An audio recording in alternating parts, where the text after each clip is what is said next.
All right, Ophir, any response? No, miss. I'm not seeing any response. All right. I'm going to start in the next 2 minutes. All right. But Okay. as I told the others, in the event that persons are not here, I will be recording, right? So we can all benefit from it one way or another. All right. I'm just going to wait two Okay. minutes and see what happens. All right.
All right. So I am going to officially start. Now, welcome to another week. I am going to begin. Are you able to see the presentation? Is that miss? I was asking, are you able to see the presentation? Yes, I'm seeing it. Are you seeing the present? Okay, great. All right, wonderful. All right, so as I said, this is week two, and we're going to be looking at drawing techniques, right? Same as what we call shading techniques or rendering techniques. I'm going to allow you to watch this video of this artist using some of those drawing techniques, and then we can have a short discussion on it. All right.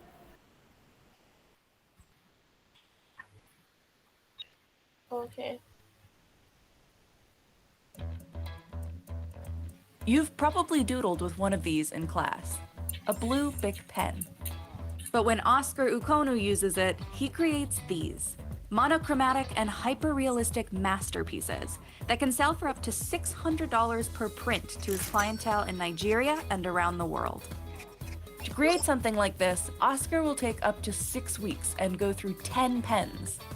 It's not that they all run out of ink, but because if he used only one pen the whole time, the nib would start bleeding from the constant friction. That's how much intensity creating these portraits requires. Intensity and a lot of skill. So how exactly does he make intricately detailed faces out of one of the most common office supplies? It comes down to 3 techniques: hatching, cross-hatching, and scribbling. Hatching is a common artist technique used in drawing to create tones and shading using closely spaced parallel lines. You can see that here. The single lines he's making are hatches, which create the base layer for creating shading and tones. They're typically used for lighter sections, but there can be variation even within hatching based on how many lines he draws, their closeness, and how much pressure he applies. The direction of the hatching can make different sections read as contrasting. For example, in this section, Oscar kept the lines relatively far apart to create an especially light part of the image. Compare that to here. There's about double the amount of lines in the same amount of space. The section is still lighter than the more shaded parts of the image, but it's darker than where Oscar hatched more spaced out lines. Hatching in curved lines creates contours on a face. Cross-hatching is used for shadowy areas. You can see it a lot in comic books, but it's much more detailed here, and there's a lot more of it in order to make it hyper-real. The overlapping crisscrosses create the illusion of depth. You can see it being used in this section, just under the lips, to create a shadow. Layering them makes the shadows even deeper and darker. With these two techniques, the final piece can show a full picture of the scene Oscar is trying to set. As a viewer, you'll be able to understand the lighting of the picture, which sets the mood of the whole piece. But to really bring the portrait to the finish line, Oscar will use his final technique, scribbling. But when he's talking about scribbling, it's not necessarily the doodling and randomly drawn lines you might think of. Oscar's version of scribbling is an improvisation based on skill that years of being an artist has taught him. It's his technique for adding finishing touches. But before any of this work happens, each of Oscar's pieces starts with him taking about 100 photos of his subject, which get narrowed down to the 20 or so he'll use as reference when he puts pen to paper. The piece he's working on today is called Disinformation of a Republic. He'll start with a pencil sketch of the image so that the proportions are scaled to the size of the canvas he's working with. This will give him a foundation and help him understand the basic shapes he needs to create. Then he'll work from the top down, starting with the newspaper that's on top of the woman's head. Within it, there's tiny writing and other small images, like the photos that are typically attached to the story in the paper. Because these are so small, it will take even more precision and thoughtfulness. This section will be a mix of all three of his techniques, since it wraps around the head and will have varying lights and shadows. You might be wondering what happens when he makes a mistake. Well, Oscar says that he's learned to embrace those small mishaps into his pieces. However, he does take some small precautions. Although the pens he uses don't tend to smudge too much, he'll usually lean his hand on a piece of paper as he draws to minimize any smudging that may happen. Once that section is done, it's time for the section underneath, which includes most of the face, part of the ears, underneath the eyes, the nose, mouth, and chin. Here, Oscar has decided that the light source is hitting the person from the right side of the face, which means, generally, the thickest layers of hatching and cross-hatching will happen on the left side of the face. From there, he'll continue drawing from the neck down, following the same idea where light would naturally hit, and repeating those two techniques for the most part. Scribbling comes in mostly when Oscar is able to look at the entire image and go back in to improvise and elevate the details, like deepening the shadow on this pearl earring, or adding a piece of stray hair that might realistically be there. After 6 weeks of all this hatching, cross-hatching, and scribbling, Oscar's piece will come together to form a portrait.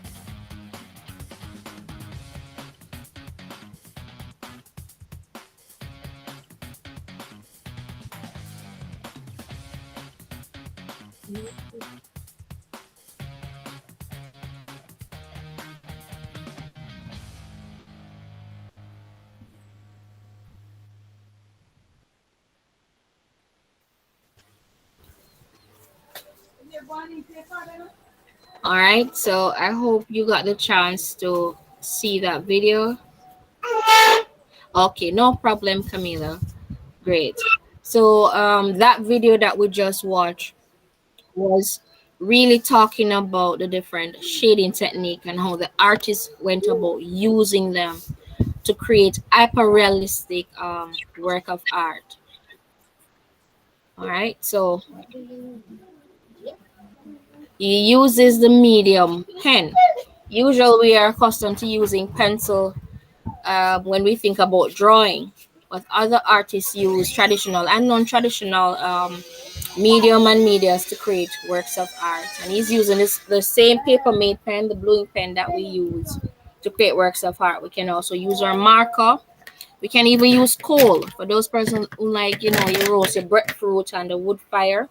The coal from that wood fire or the can now create works of art, which is now called charcoal, right? So it can make marks and it can make beautiful, um, realistic, and create shading technique as well. All right. Now we're going to dive into. Let me go ahead.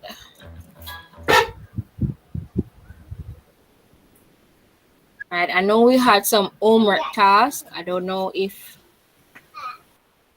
Orphea. I know Camila said she's at work, so I don't know if you had any of the work that we did last week, and if you had made any adjustments, and further work on what we did. So we looked at contour. We looked at the three different types of contour. Can we have a little presentation here? So let me see what you have done. I'm coming. Okay, great.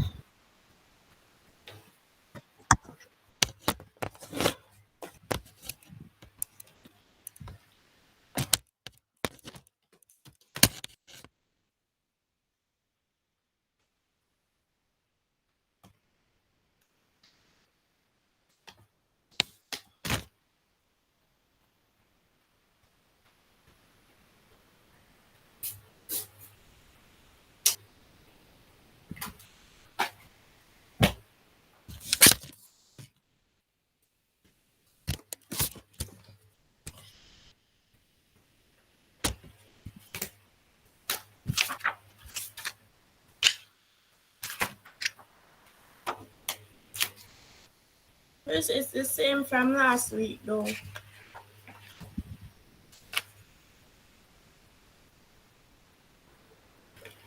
That's okay. We just want to see what you have done. Okay. Let me go ahead and pin it to the screen.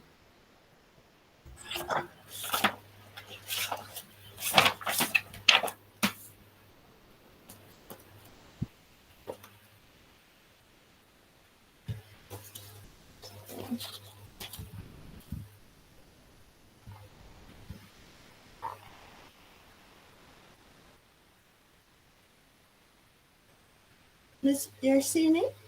This was the no,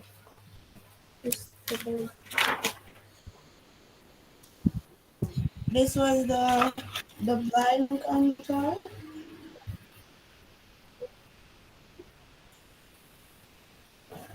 Let me get you up and pinning you to the screen so we can all see. Go ahead. This was the blind contour.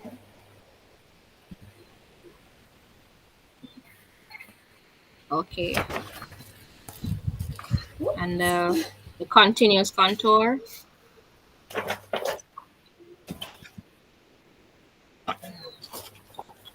Oh, that This was a was the blender. continuous. Great. Yes. And the last one was a modify, right? And then this one.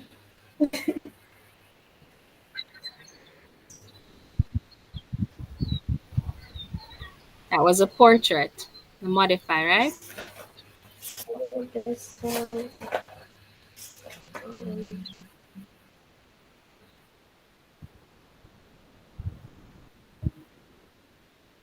All right. So you did another one. Great. Yes, miss. I just did this one. All right. So there's.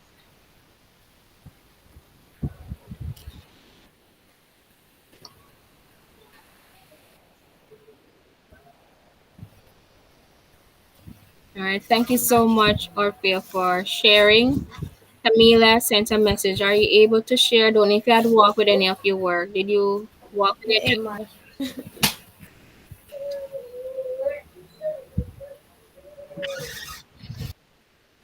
Yes.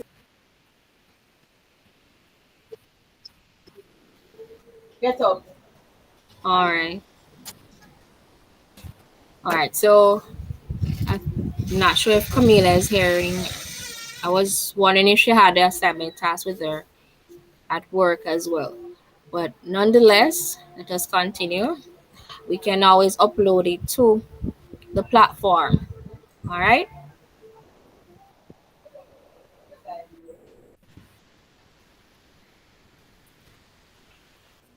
Hello everyone. Our first lesson this week, we will learn how to create a still life drawing by using value to make it look realistic. A still life is when you create a drawing or painting of an inanimate object such as something you might find lying around your kitchen. While drawing your object, it is important to note that the object should remain still. Draw a few fruits from your kitchen and use value to make it look real. Value is how light or how dark something is.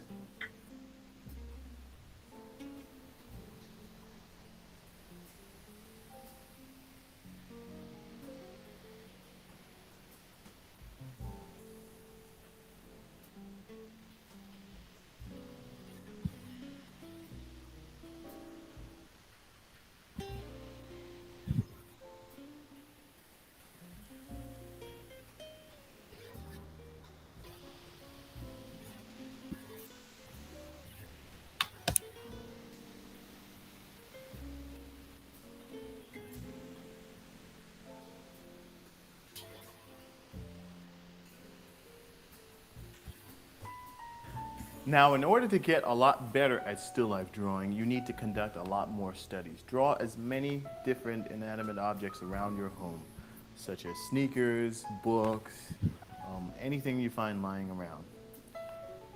Excuse me.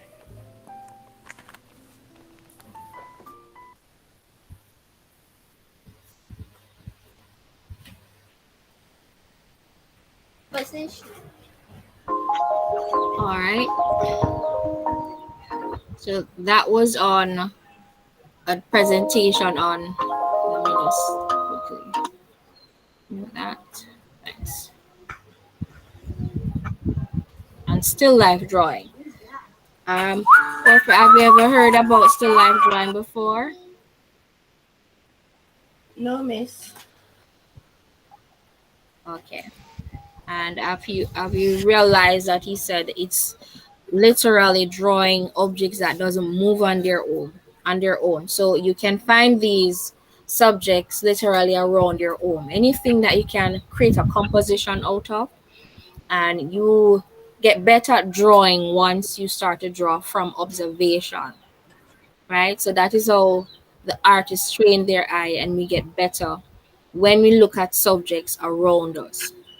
So here he's looking at two subject, the apple and the pear. So similar to we have a different culture. We have all the different fruits and food in our kitchen, stocked up and so on. So I have some sweet pepper, and can take sweet pepper, lime, coconut, all the different types of things that we have at home, and create a still life composition. And we start off by creating the contours of those subjects, right? So when you draw the contours, then we had the different shading techniques. So I'm just going to ask for you to get one subject that you have at home, just one of them, and I'm going to ask you to try and get one. Oh, Camille, I don't know if you have anything at work that you probably can utilize as well, but we're starting off with the basic form, a sphere. So anything that is round or circular, that is what we're going to start off with. All right, so I have the coconut and I also have a lime. So we're going to eventually shade using different shading technique, and we're going to start off with stippling. All right, so still life, as it says, drawing objects that don't move on their own, and we have to draw from observation. So it's also an observational drawing. The first thing we're going to create is a stippling technique, the stippling drawing technique or shading technique. That the art materials that we're going to need is a drawing paper, plain paper, or drawing book, If you have an old calendar, you can just flip it around. So Camila, if you had work, you didn't have any drawing paper, maybe there's a calendar lying around in the workspace, and you can just use the back of the calendar for now, right? Crayons, markers, pen, pencil, whichever one you have available. But we're going to start off with at least one drawing materials. So I'm going to give you about 3 minutes if you haven't done so. Orphea, do you have all the drawing materials around you already, or you need a few minutes to get it? Yes, miss, I do. All right, great. Let me just, what's up, Camila? She said she would be in and out. I found that garlic. Awesome. But, I don't have patience. I'm just, All right, so I have it. that can Yeah, work for now. So we're going to watch a video on the stippling drawing or shading technique and see how it is created. They're using the basic shapes, and every subject that when you look at, you can break it down using these basic shapes. So whether it's a spheres, which you know a circle would start off, you draw a circle.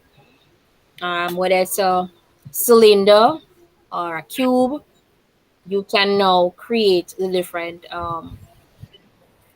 shading technique on these spheres and the different subject by breaking them down.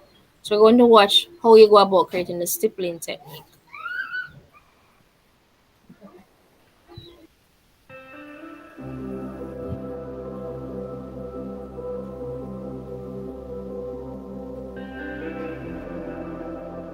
Value: the quality of light and dark of a certain shade or tone. Stipple: to draw, engrave, or paint in dots or short strokes.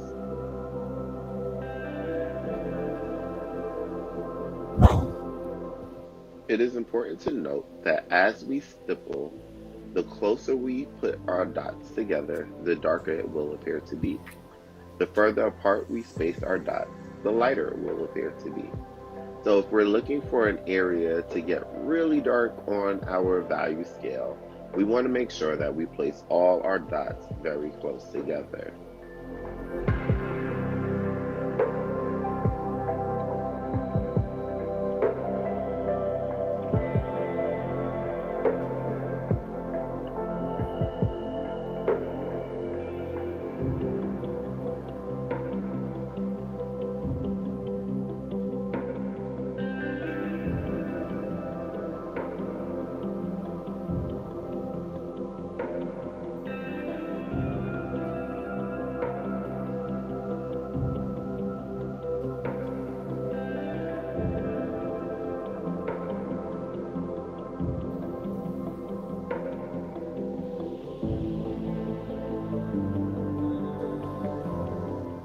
As we begin to shade the sphere, it's important to notate where our light source is. Knowing where our light source is will tell us where the light lies on our sphere and where the shadows will fall. Also, as we begin to stipple the sphere to show the values of light to dark, it's important that we know that we stipple in the direction the object is moving. So we want to emphasize the fact that the sphere is going rounded. So we will begin to stipple in the direction the object is moving, making sure to stipple close together for the dark areas and to stipple further apart for the light areas.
right, so that was the stippling technique.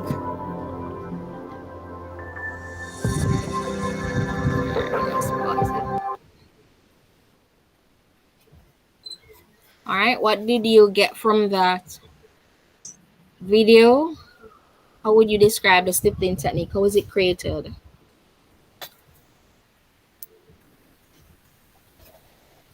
Is it dotsness? Was he Yes, shading with yes, he was dots? using tiny Oh, dots, okay. shading with dots. Have you ever done that before? No, miss. That's new for me. No. All right, so that's new for I did you. it with I don't know. paint I don't know though. if Camila is in. I know because she did say that she's at work. You did it with Yeah. paint. Oh, you're here. You got to see the Yeah, video. paint. I didn't know Yes. pencil. Great. Yes. So you can also do it in drawing, and in drawing it is called stippling, right? So this presenter was using the the ink to create tiny dots. I've demonstrated this technique before, but it helps when you break it down using light and shadow. So when you understand the use of light and shadow, it helps. So you'd have a light source, and the light source is, it's going on the subject, and then on the opposite direction, your shadow. It's just like if you were standing and if the sun was over you, the shadow would fall down. If the sun was to the right, the shadow will cause to the left. So it's the same thing when you're drawing.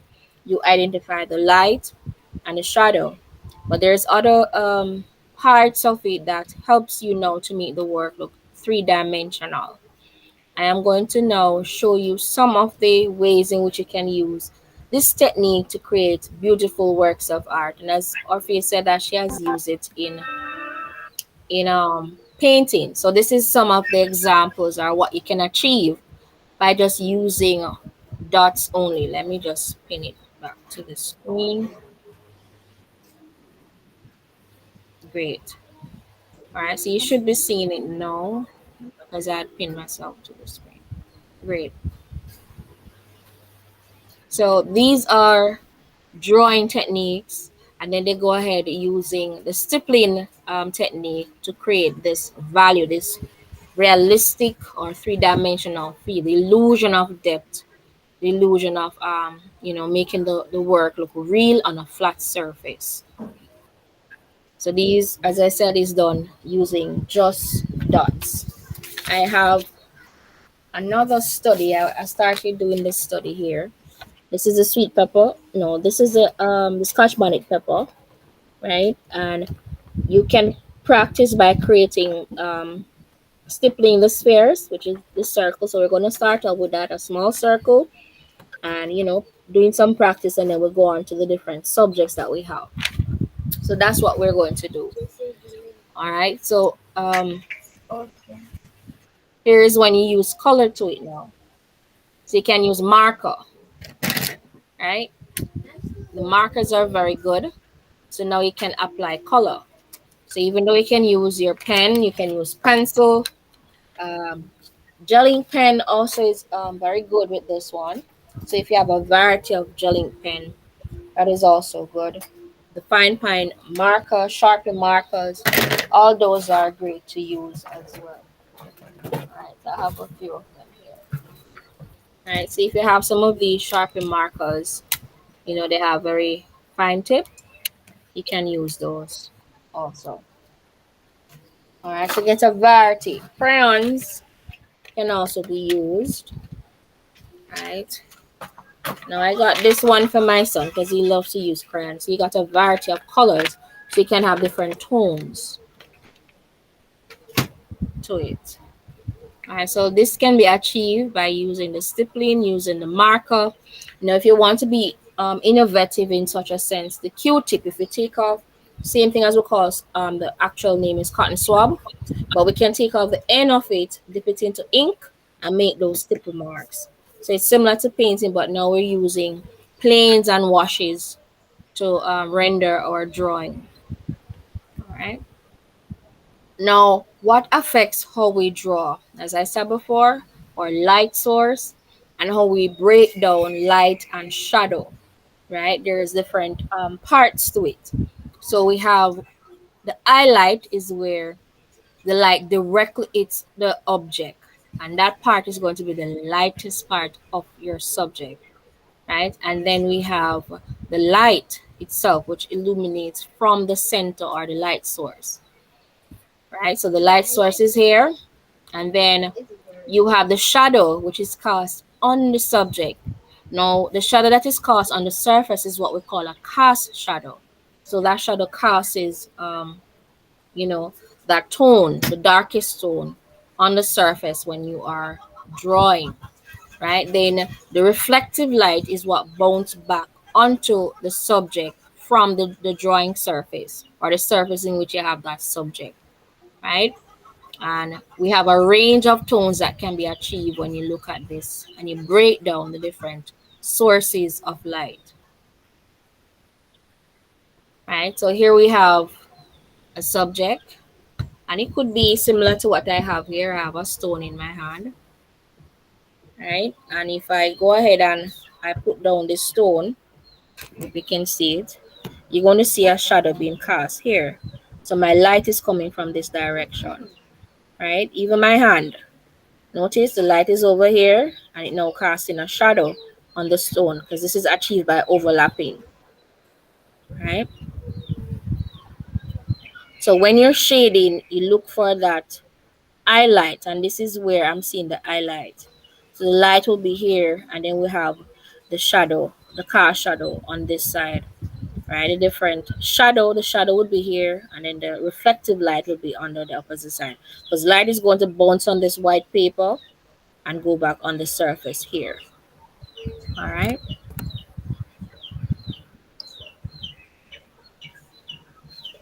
So I use this to break it down so you really understand the use of light and shadow and reflective light, core shadows, and so on. That helps to break down your work when you're achieving or creating the different shading technique.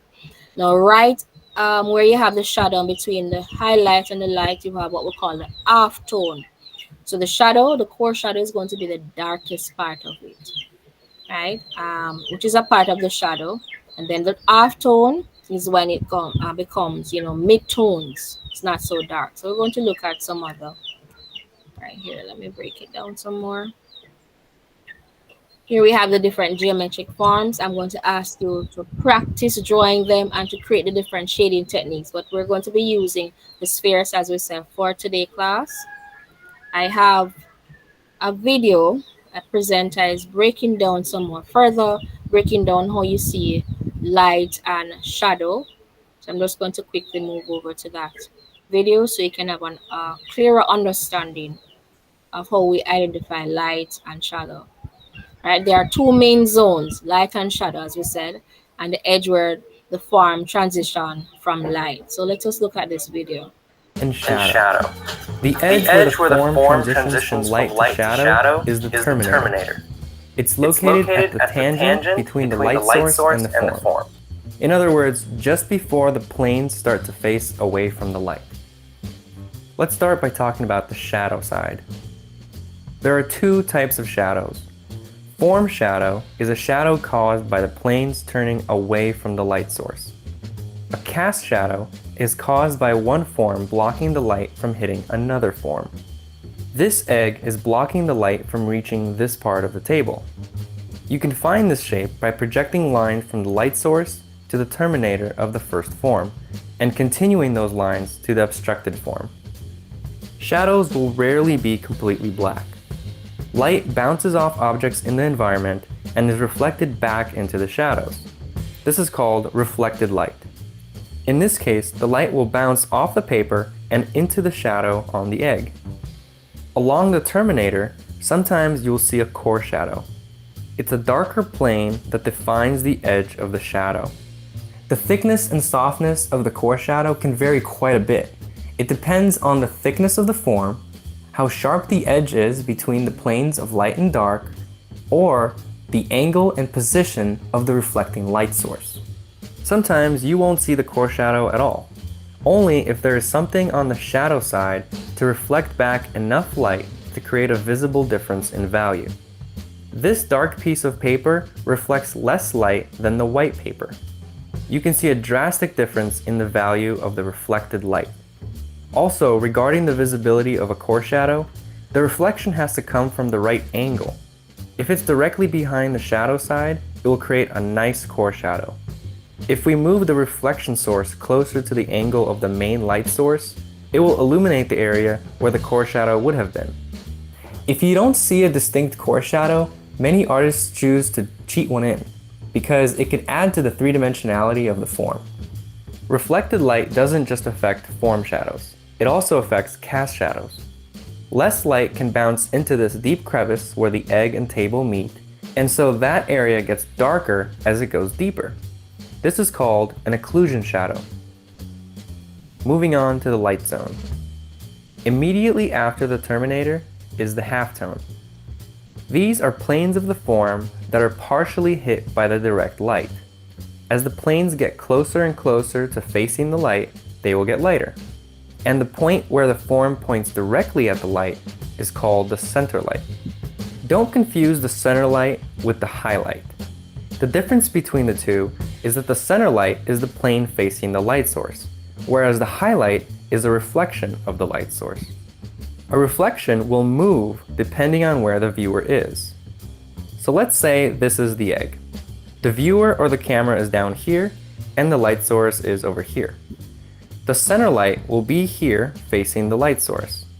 The highlight, however, will need to be at the point where the light can bounce off the surface of the egg and reach the viewer's eyes. These two angles need to be equal. If you've played billiards, this is very similar. To test this concept, let's mark the point of the highlight.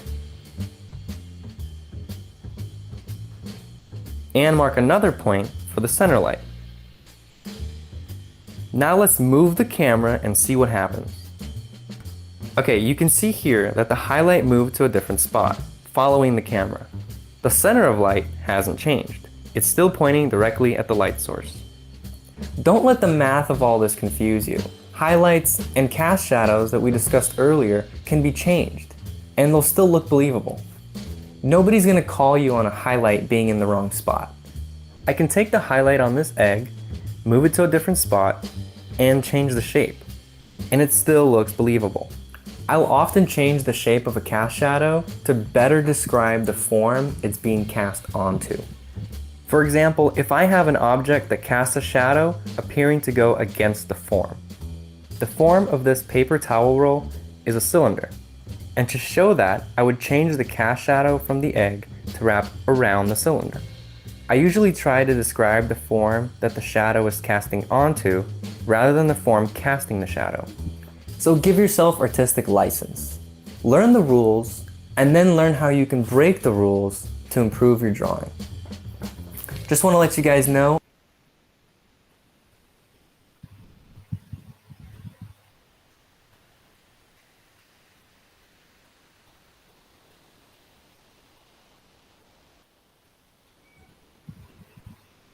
All right. So I hope that clarify a bit more how you go about identifying light, shadow, cast shadow, core shadow, off tones, and the reflective light, and what we look for when we are shading our subjects. All right. Is there any question? No, miss.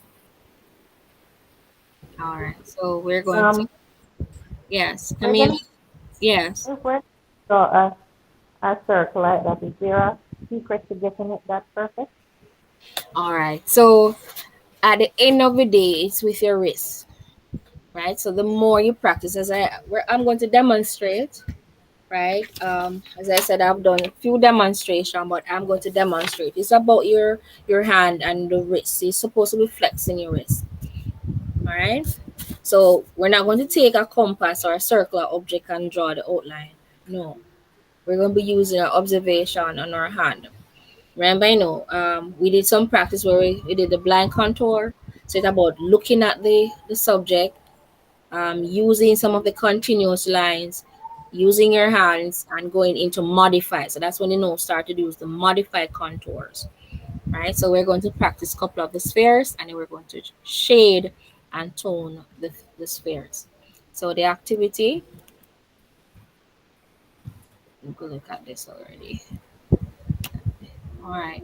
So produce two artwork based on stippling drawing techniques. You're going to draw two geometric forms. So we're going to do one for today, and I'm going to ask you to do another one, on your own, practice some more.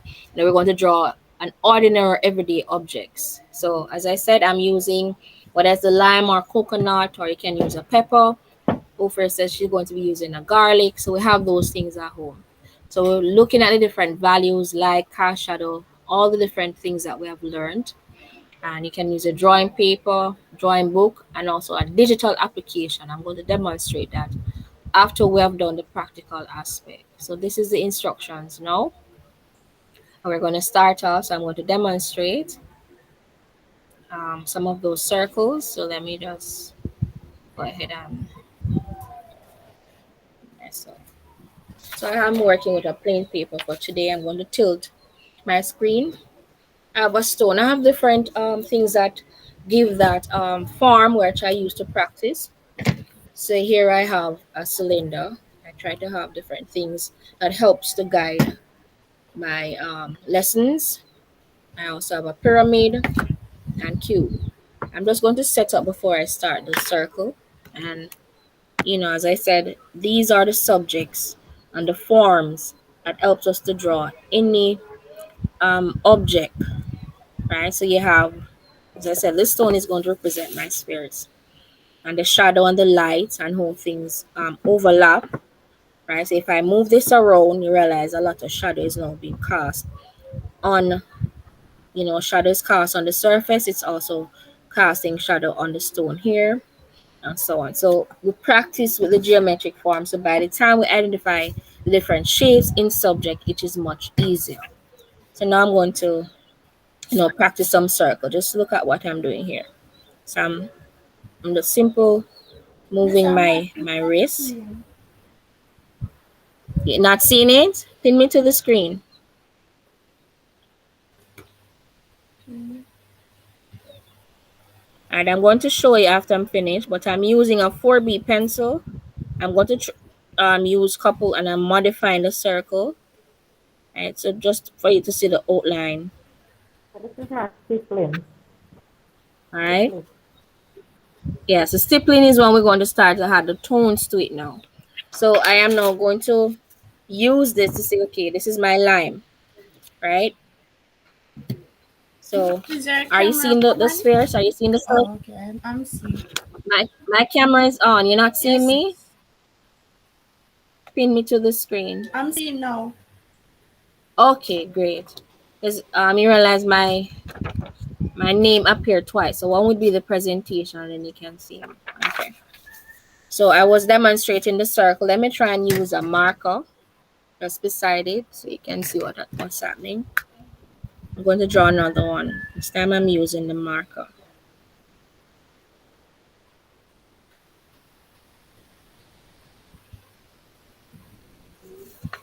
All right.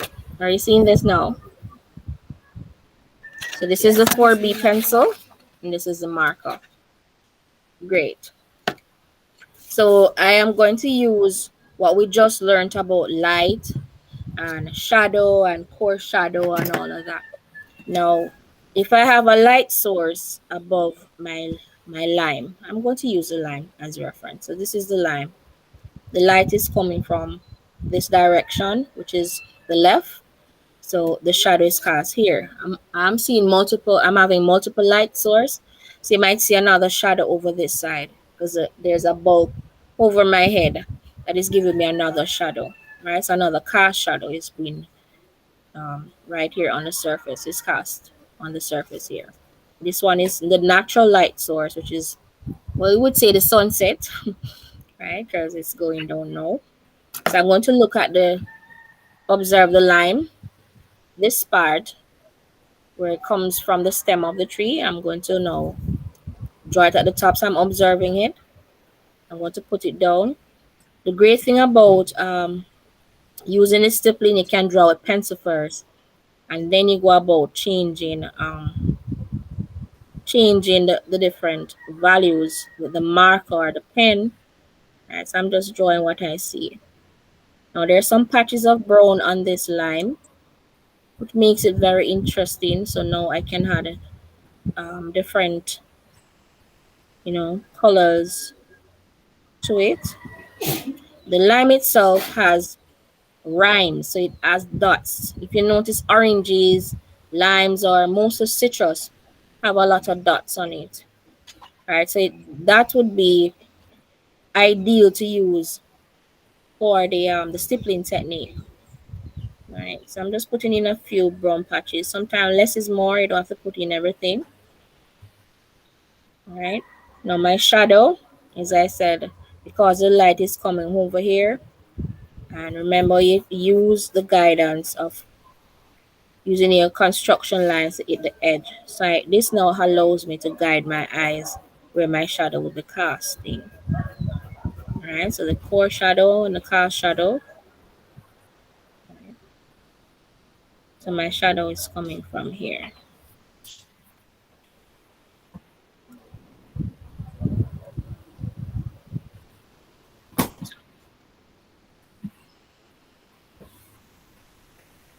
All right. Now I'm going to start to apply my stippling. I'm going to start off with the lightest color that would give me the light, and I'm going to look for my highlight. Right, so I'm going to, the light is coming here, so the highlight would be here. This is in the center, so this is my highlight. So I go ahead and mark it out. The light would be here. Now wherever the light is, you have less dots, right?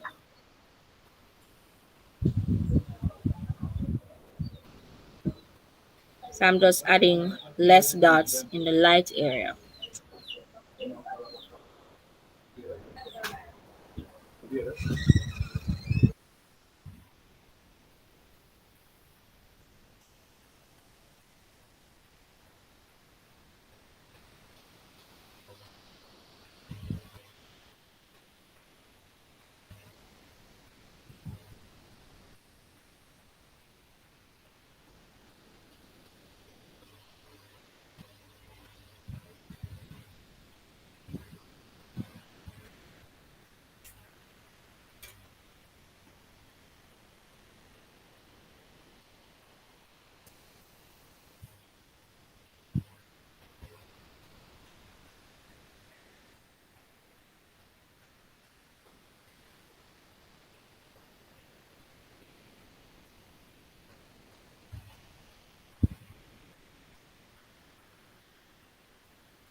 All right, so when you're adding your dots, you're going to try and get the lines or the dots along the contour. So I am shading along the lines based on the shape of the, so it's curved based on the shape of the lime. So I'm not going straight. All right, so I'm putting the lightest color. This represent the light, as I said. Now I'm going to add the green in that core shadow. The closer I put the dots, right, and as I said, I am going in the direction that it gives me the shape. Hope you're seeing it. So let me just show you what I have so far. Right.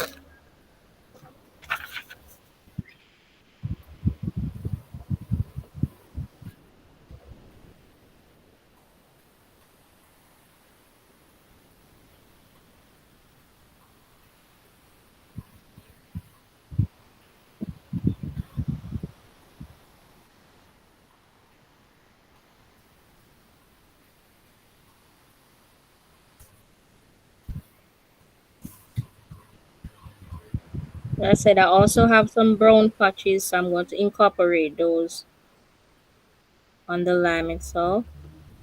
By you simply putting the dots closer together in the areas that have the core shadow and the shadow.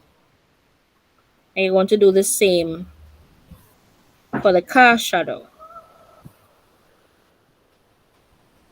Right now, this technique really takes a lot of patience, but when you see the end result, you feel the reward afterwards. You know, to see that you have spent so many time trying to master this technique or to practice as much as possible. All right,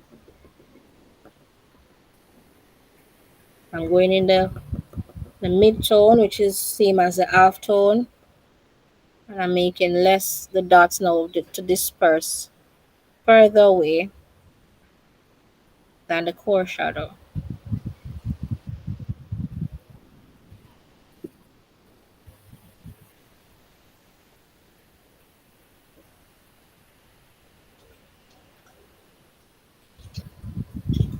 Now the reflective light would have less dots. As it says, it's light, and this is cast back to the subject based on the surface itself. So now I'm going to go in, add some light areas. Right, and notice when I use the marker, I don't have to press so hard, and it spreads faster than if I was using the pencil, which I would actually put down the dots. Right, now I'm going to go to the car shadow, and I'm going to continue.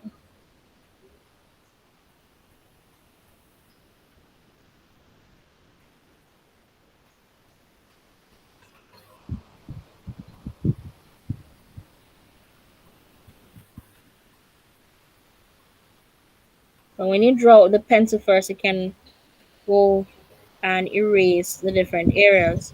Now, once the shadow start to comes out to the light, immediately under the subject, you notice the shadow, the car shadow is going to be a lot darker than if it should comes out towards the light again. So I start to spread or use less dots as I come more to that light, the light source.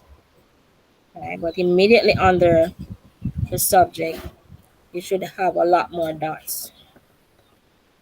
I'm going to go a little bit faster just to speed up the demonstration.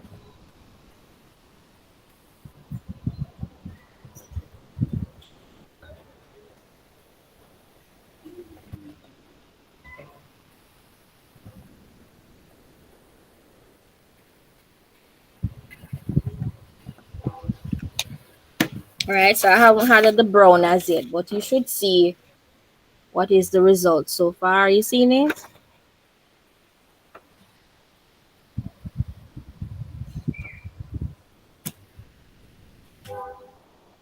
Yeah, yes, yes. Yes. Yes, starting to look like a line. All right. So I am now going to allow you to try and draw your subject first, and then I walk through how you go about applying the stippling. So I said we can start off with the spheres, and then we move on to our individual subjects. I think I'm going to try the coconut. It's right here in front of me, and see what happens when I use a different color. So while you're doing that, you can always ask for assistant, and I will explain further. Right, I am going to, while we're working, I'm going to also put up a video that can allow us to see other presenters using this technique. All right, so you can start that for me. So draw your spheres, and we're going to start the stippling technique. Remember, pen, pencil, marker, all of that can use. And going to give you 20 minutes for that. After the 20 minutes, I do a digital presentation. So I'll be checking in on you to see how things are going in between. We have 20 minutes to do this activity. All right. Now let me bring up that video.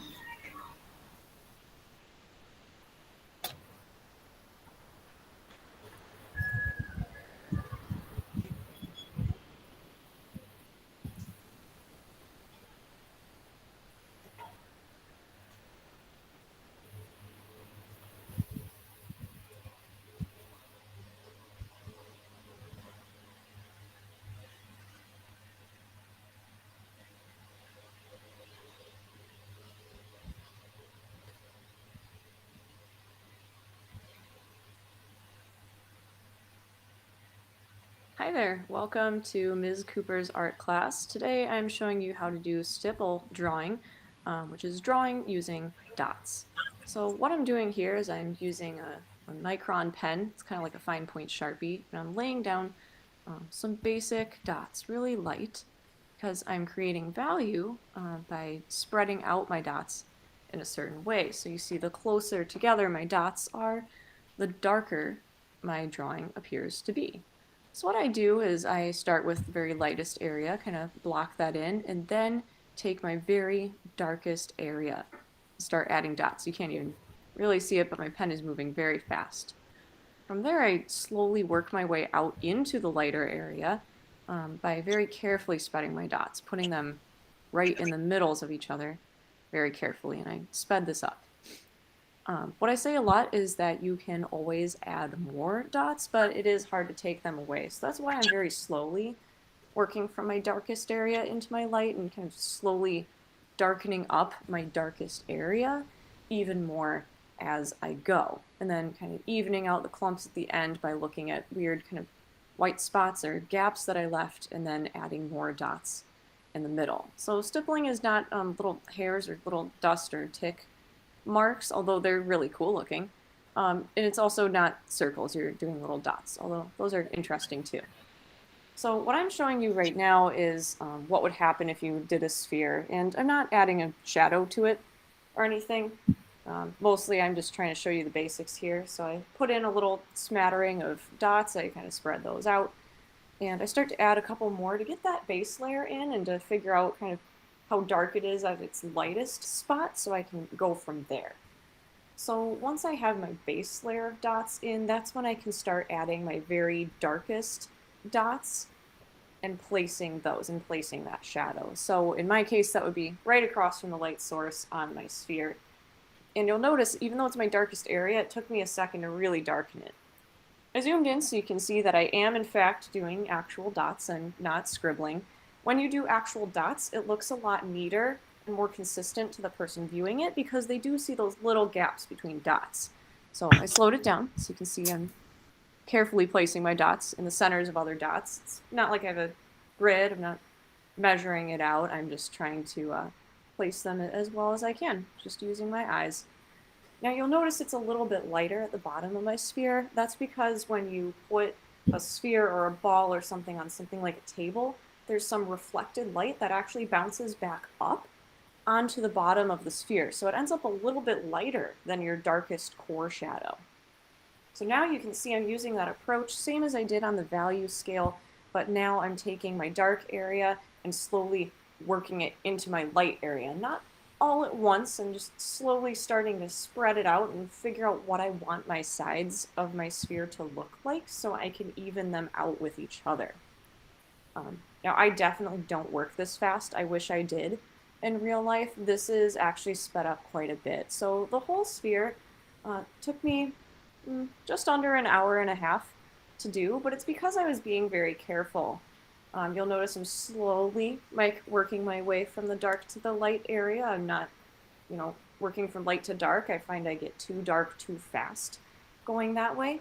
And you'll also notice I don't have a lot of clumps of dots that are really kind of stuck together awkwardly, making little blotches or patches.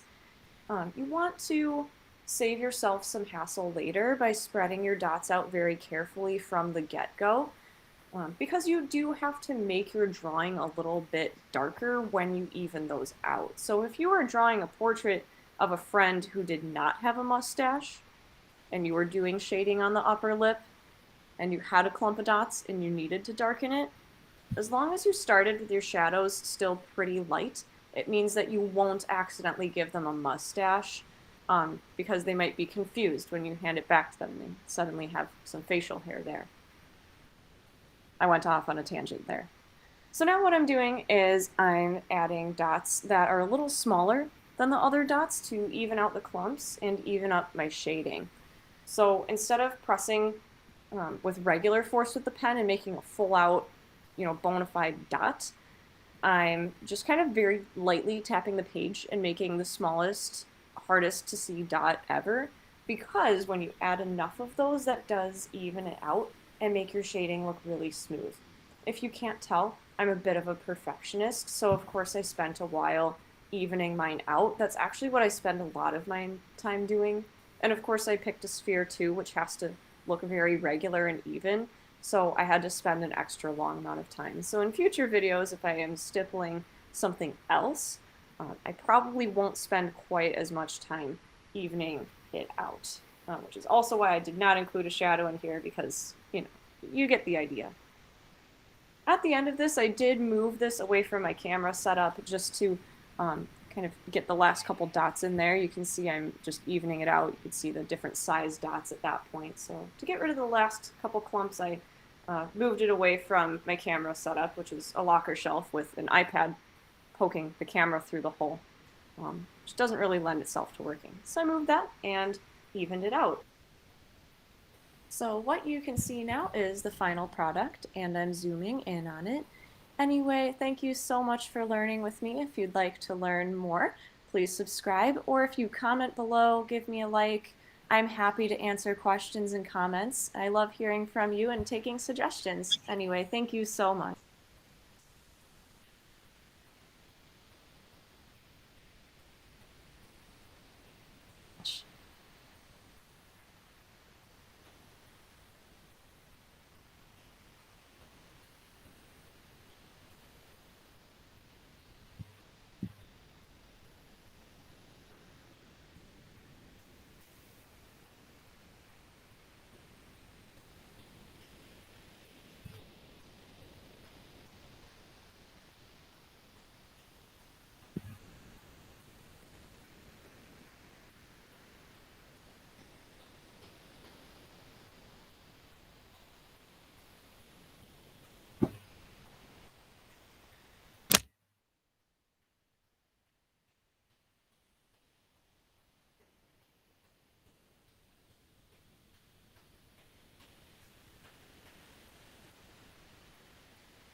Have we started?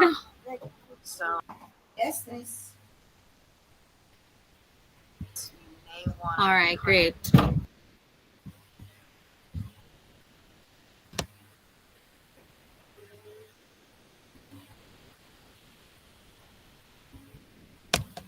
Oh, we're supposed to start that object now?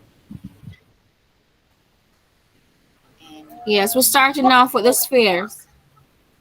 So you draw your circles, apply the different tones, the range of tones with the stippling technique, and then we'll move on to our subject.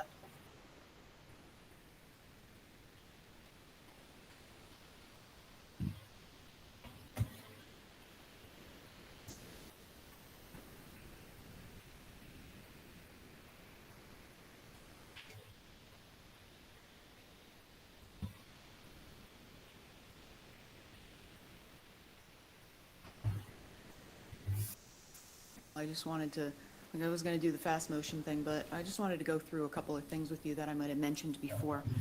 So pretty much everything that we've been doing, everything's been pretty much like straight up and down as far as the value Miss, can we add transitions. shadows to this This one's sphere? going to be different because everything's going to be kind of on a curve.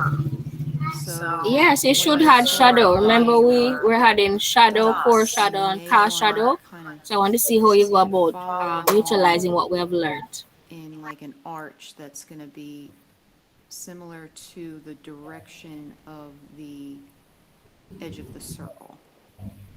So you can see that I'm just placing them in like an arc. And that's how, when you apply your dots, you're going to be working in this kind of arch. And then the hot spot, they call it. The hot spot's usually like, on the top right-hand side, maybe a little bit more towards the right, but that hot spot is going to be the lightest part, and it's never along the edge like that. It's always kind of a little more in the center, so you can see the whole edge of that circle, including the edge here, and it's not connected to the edge here. So you have a little bit of a dark shadow. So if I come over here, you can see there's a little bit of a shadow over here, a darker spot. The hot spot's more in the center. Okay, so I'm going to work with this live without the fast motion so you can see it should go pretty quickly. So again, I'm going to go, as I keep going, creeping towards that hot spot. And if you wanted to draw that in real lightly and erase it later, you can absolutely do that. Almost not going to be anything in that space, maybe just a couple of dots. And then it's going to go darker and darker, following along. So right now, I kind of spread them all out evenly. So I'm going around the edge here. I'm also going to hit it down here. I'm not going to contend with the shadow, because the shadow, as you know, is just all very, very, very dark. Lots of dots on there, just filling it up flat. But this is where it will follow around here and get a little bit darker.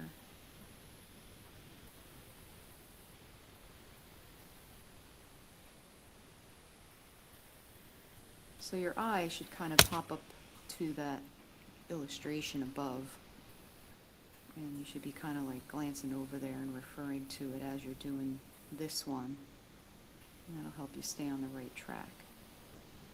But you can see how I'm kind of rounding it off here,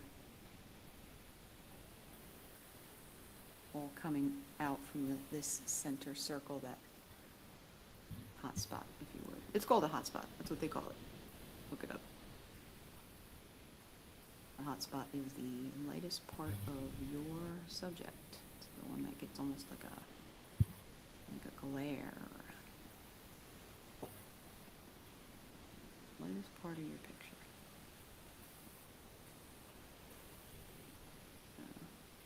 I keep doing these.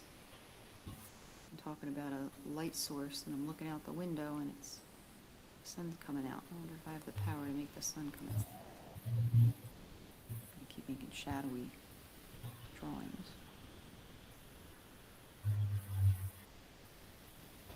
So you can see it's starting to develop. I'm going to make this a little bit darker in here, which would possibly cause me to make this spot darker even yet. So got to be a little cautious there.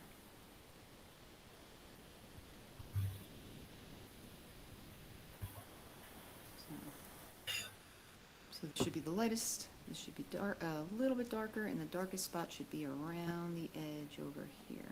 So you can see it's starting to develop, and I just keep that in mind. So the idea is it's going to create the illusion of depth and shadowing just from dots.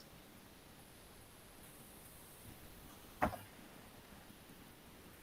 I said, my husband walked by before again. He just shakes his head. Like, what are you making these kids do? He said, they're learning value. They're learning shadowing. Like, you're making them draw a bunch of dots. I said, well, yeah, but I'm learning. All right, I'm pretty happy with that. The only thing I'm going to need to do is this right here, and I'll do that at a later time. You get the idea. So before we go into making the circle, I just wanted to, like, I was going to do the fast motion thing, but I just wanted to go through a couple of things with you that I might have mentioned before. So pretty much everything that we've been doing, everything's been pretty much like straight up and down as far as the value transitions. This one's going to be different because everything's going to be kind of on a curve. So when you start applying your dots, you may want to kind of see if you could follow along in like an arch that's going to be similar to the direction of the edge of the circle. So you can see that I'm just placing them in like an arc, and that's how when you apply your dots you're going to be working in this kind of arch. And then the hot spot, they call it. The hot spot's usually like, on the top right-hand side, maybe a little bit more towards the right, but that hot spot is going to be the lightest part. And it's never along the edge like that. It's always kind of a little more in the center, so you can see the whole edge of that circle, including the edge here, and it's not connected to the edge here. So you have a little bit of a dark shadow. So if I come over here, you can see there's a little bit of a shadow over here, a darker spot. Hot spot's more in the center. Okay, so I'm going to work with this live without the fast motion, so you can see it should go pretty quickly. So again, I'm going to go, as I keep going, creeping towards that hot spot. And if you wanted to draw that in real lightly and erase it later, you can absolutely do that. Almost not going to be anything in that space, maybe just a couple of dots. And then... All right, so this is where I am now with the lime. Yeah. Darker. And you can see the range of tones, right? So this is my cast shadow. The reflective light is here, so the cast shadow, reflective light, right, the core shadow, and so on. So this is the highlight. So I just take my time and I build on those dots. Alright, how is it going on your end?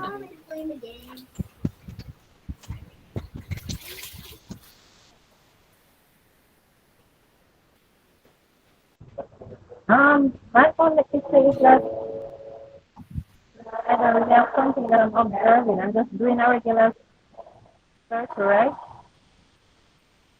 You can start off with the spheres, that's what I was saying first, and then you can now build on what you have based on your observation. So you start off with the circle, because that's what I really drew first, because I was just looking at the lime as my subject. But we started off with a circle. Now beside this lime, I'm going to put the coconut in the background here, and then I might just put the sweet pepper overlapping the coconut. So I'm just going to gradually build on that. All right, that's your subject.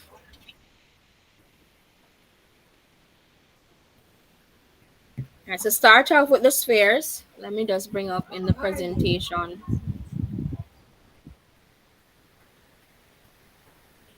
Right. So here we have a sample of, I say it would be like these fruits.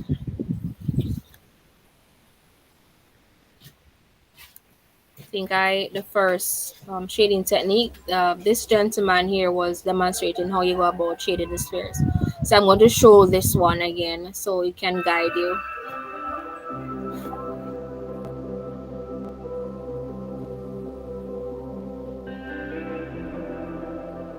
Value, the quality of light and dark of a certain shade or tone. Stipple, to draw, engrave, or paint in dots or short strokes.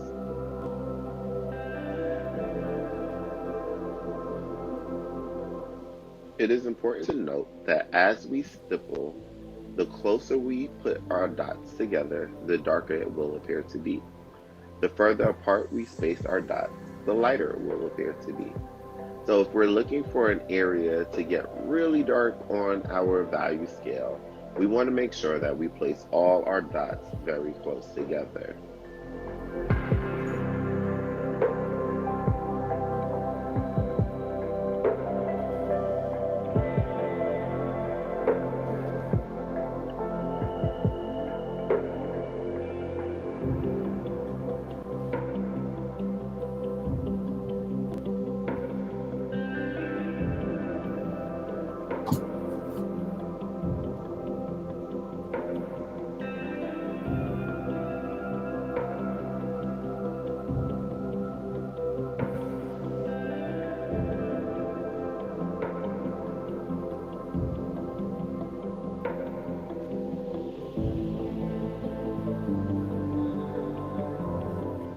As we begin to shade the sphere, it's important to notate where our light source is.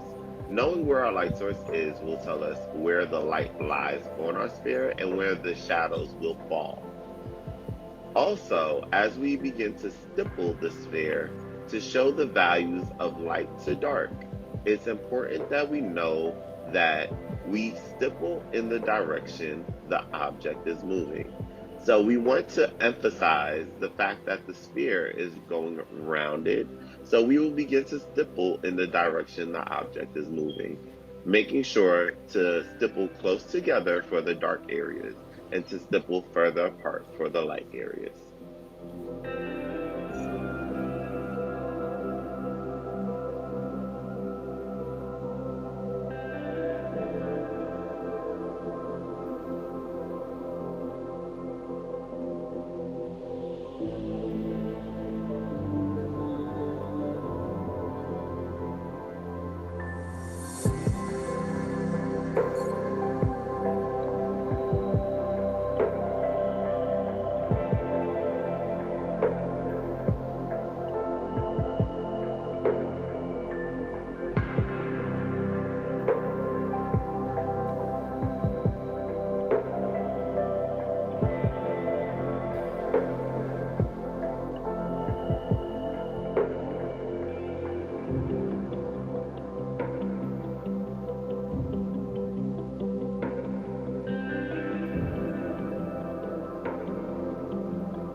Thanks for watching. Don't forget to like, comment, and subscribe.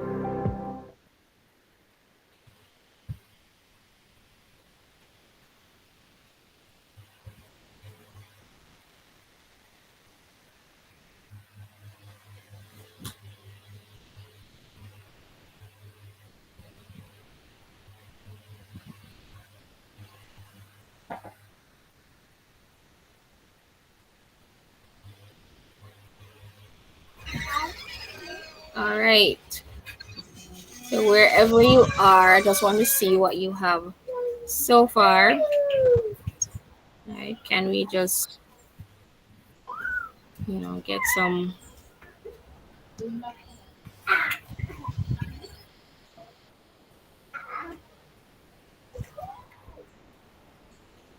Want to see what you have done so far. Orphea, can you show me what you have so far? Camila, how is it going?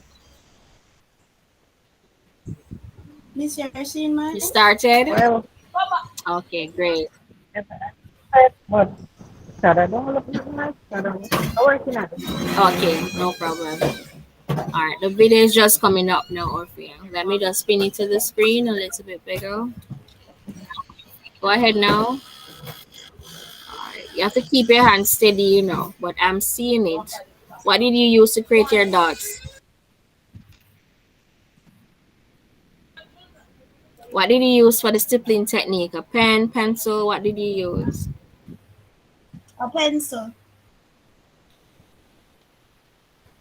Awesome. And how you finding it so far?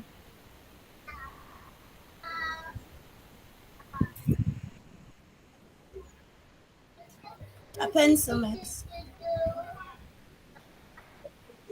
Yeah, You so I hear was me? asking how you finding it so far. Alright. Yes, It's I'm hearing fun. you. I was asking how you find it. Okay. I know it takes a lot of patience, but as I said, the reward at the end of the day, you feel better when you see the outcome. Right? Very It's good. fun, miss. You're not All hearing? right. So Camila, yes. Yes, I'm hearing you now. Great. Glad that you're having fun. Camila, are you able to share with us what you have so far? Whether you finish or not, you can just share what you have, and we can understand of what you have started.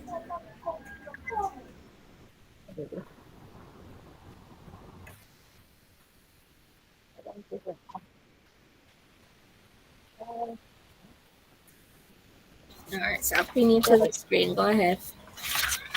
Let's flip the camera. All right.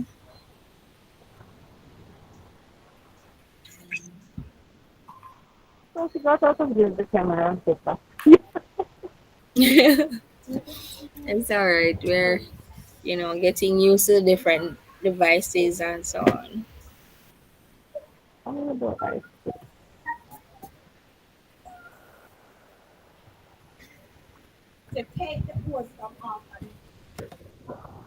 Better. All right. Yes, I'm seeing it. I'm seeing it. Using the pencil. Mm-hmm. Yes, very good. Very good. All right, continue.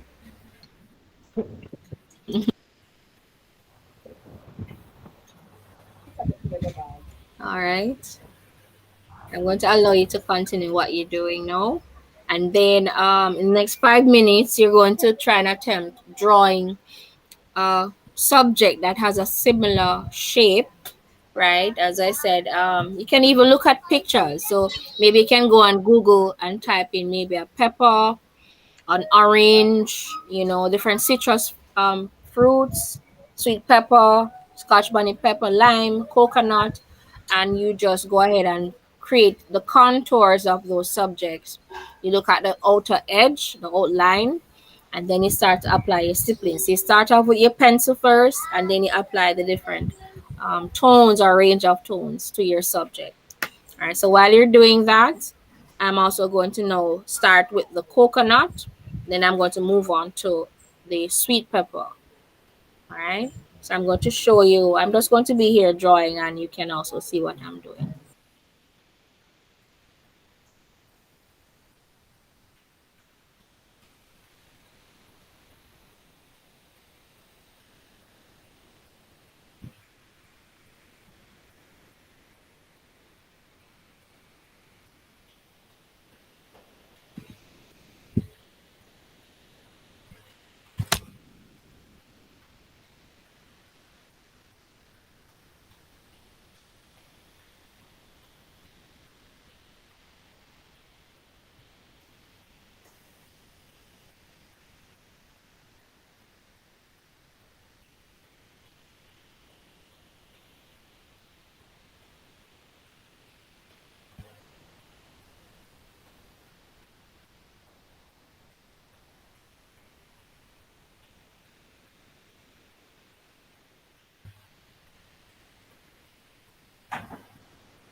How is it going, everyone? Fine, miss. Orpheus start on the garlic as yet. You start the garlic. Yes, miss, I've started. Great.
Right. So I'm just showing you how I've outlined.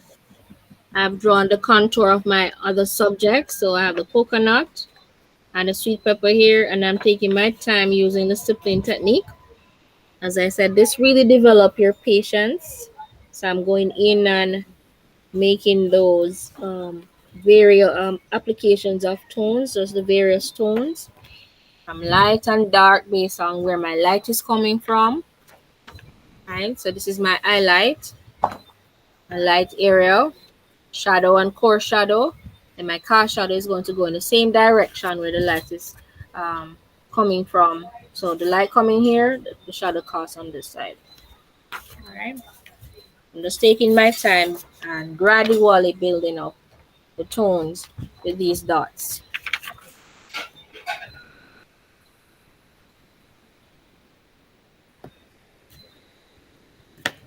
Camila, what is your subject that you're using? I found a picture of an apple online, All right, OTT Apple. I hope I feel it. American apple. We're gonna Americanize now. Should I find an OTT Apple man? But, Yeah, all right. No problem. Let's continue practicing. okay. Like, just come from my practice. You identify your light source and so on already? Yeah, I think so. Yeah. All right, great.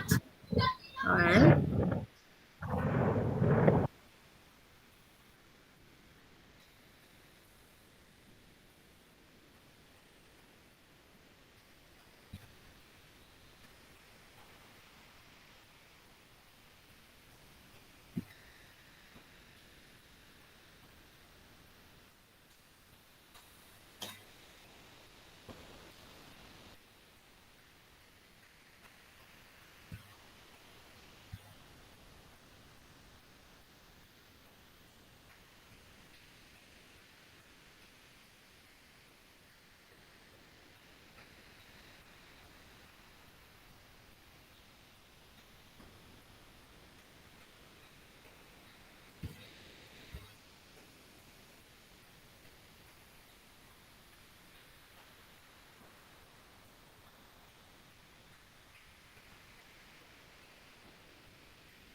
All right. I would love to see what you have done so far. So here's my coconut. It's coming on. It's going to take a lot of dots to bring it to actually see the different tones and values, but I've started it. And then you can see my sweet pepper in the background. And I'm going to work on the cast shadow and the different um, tones. So reflective light, core shadow, and I just keep working the dots to get the variations of tones. All right, all right. Orphea, let me see what you have done so Okay, miss. far. Yeah.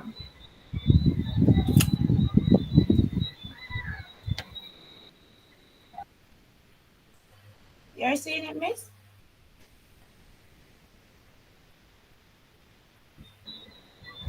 It should be coming up because sometimes it takes a few minutes, few seconds or so to come. I'm not seeing it yet. I'm pinning it to yes, it's coming up now. Great. All right, so present it. I'm already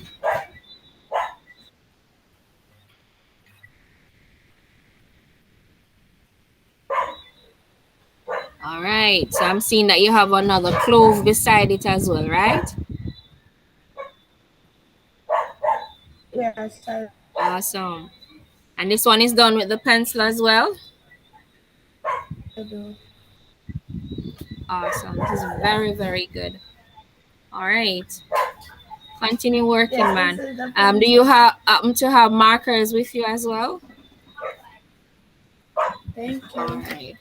So you're going to create a composition. I'm going to be sending some videos in the chat as soon as my phone is up on how to go about arranging a composition and the different rules and approaches to composition. So that because that's where we're going to go into the next class. You're going to create a composition and use at least two different shading technique. So we have stippling, we're practicing that, and we're going to move on to another for next class and create a final composition utilizing at least two of those techniques. All right, Camilo, can you show me what you have so far?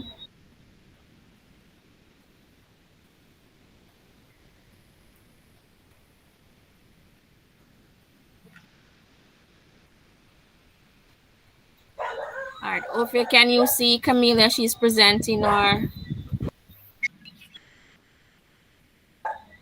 No, I'm not seeing all right, Camilla's. pin her to the screen. She's actually showing. She's showing it now. So pin her to the screen. Great. I'm seeing it's a very big apple. Kind of feel like we I should have OT it still, but me not so nothing. I'm very, very big on our culture. But I love Are you that. seeing it? Are you seeing it? Yes, I'm seeing it. I'm seeing it. Oh, wait. So we're seeing it. I'm seeing it now. I'm not sure if or if you can pin her to the screen, just look for her name and then you'll be able to see what she's presenting. All right. Very good, Camille. And you're using the regular pencil. Alright. All right. We need some drawing pencils in it as well. So I'm going to encourage you to get. I'm going to encourage you both of you to get some different drawing pencils. So you have 2B, 4B, 6B, and so on. That give you a different range or different tones to your drawing. Very good attempt, Camila. So I am pleased with what I'm seeing now. We understand light, cast shadow, or shadow, and so on. Very, very good. All right. So we are on our way. Camilla, can you show your Oh, drawing? Camila, she's asking for you to show the drawing again, please.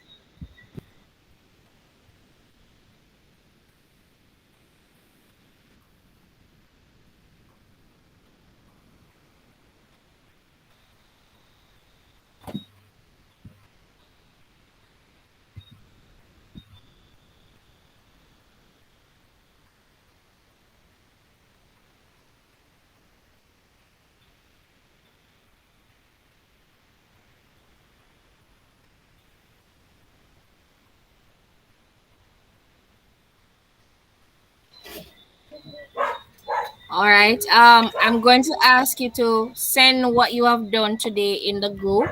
so other persons can are privy to what we have done. I'm also going to upload the final work um, to the Google Classroom along with the activities and post it there. So ensure that you have access to it. If you're unable to access it, reach out to me so I can assist you in getting it to the Google Classroom. All right. So your task, I'm encouraging you to put it to the Google Classroom. Now I did mention that I would just demonstrate how you go about creating digital drawing. So I'm going to just quickly demonstrate that before we go. All right. So let me just come over to this platform. This is called Canvas. This is a digital app that I use to do digital drawing as well. All right, so I'm just going to demonstrate, a few minutes using this app. Canvas. Let me put it in the chat. Let me just copy it and put it in the chat. I use it to make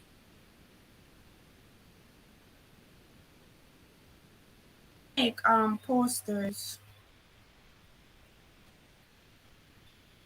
and videos. No, you're talking Canva. You have Canva and you have Canvas. All right. So Canvas, good evening. This is a app that you can do digital drawing, and Canva, you do posters and so on. Right? Okay. All right. So let me go ahead and continue the demonstration.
All right, so this app now allows you to draw digitally, play around with your lines, your contours, you know, making light reference. That I could have just said, okay, my light is here. It's a bulb or maybe, some kind of light.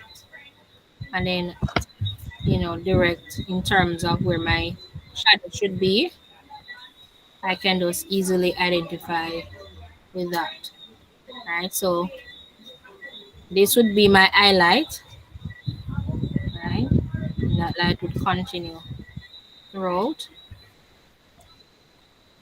So now this actually guides me in terms of where I would have my shadow, right? I can now easily make those dots based on the light and the mid-tone and the dark tones, right? So I just wanted to share that um, application with you, the digital application, where you can also practice. So if you don't have your tools, you can also use the digital gadgets that we have, the devices, and practice. So that can go on any tablet, phone, computer, and you just practice, with this digital application. All right, now just for some quick feedback, how was today's class?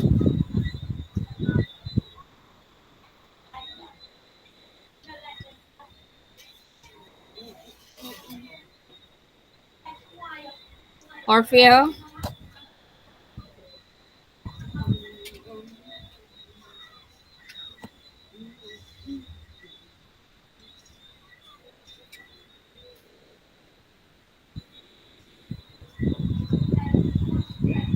Camila and Orfeo, are you hearing me? I was just trying to get some feedback in terms of how you found the class.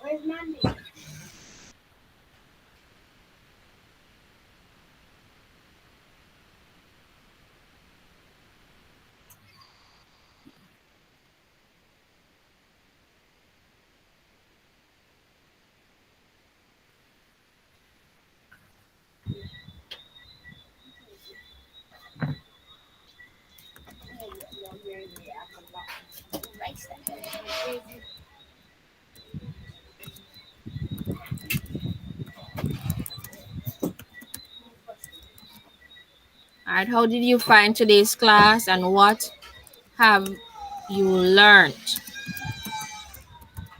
All right, just to recap.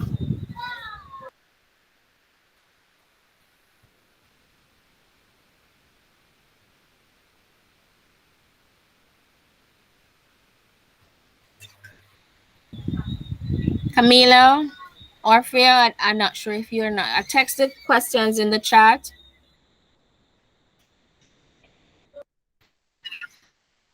All right, so we're going to end here. We can further discuss the lesson, right, at the end in the WhatsApp group and when we resume for next week.